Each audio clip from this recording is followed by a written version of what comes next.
Kwanza kabisa tunamshukuru Mwenyezi Mungu mwingi wa rehema kufika salama katika mji wa Kigoma. Tumeingia jana usiku na tunashukuru Mungu, kikosi chetu chote cha Fountain Gate kiko salama, wachezaji wote wako katika hali nzuri, na leo tutakuwa tuna session yetu ya mwisho kabla ya kesho kwenda kupambana na timu ya Mashujaa.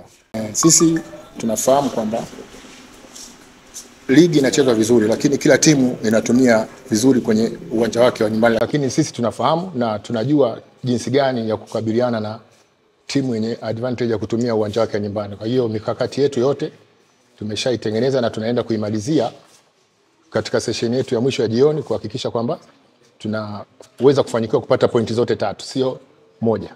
Kweli tuna pressure, lakini sisi kama makocha tunajaribu kuweka wachezaji wetu wasicheze mechi kwenye pressure kama hiyo, ili tuweze kupata game. Ni lazima wachezaji wacheze katika hali ya kawaida, wacheze katika mazingira yale ambayo tumwambie.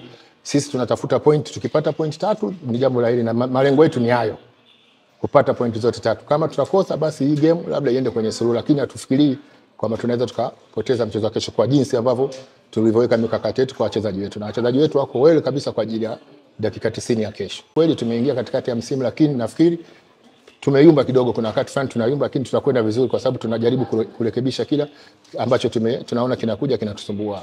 Kwa hiyo sio sababu kubwa ya kuhakikisha kwamba Fountain Gate hatusongi mbele kwenye mchezo wa kesho.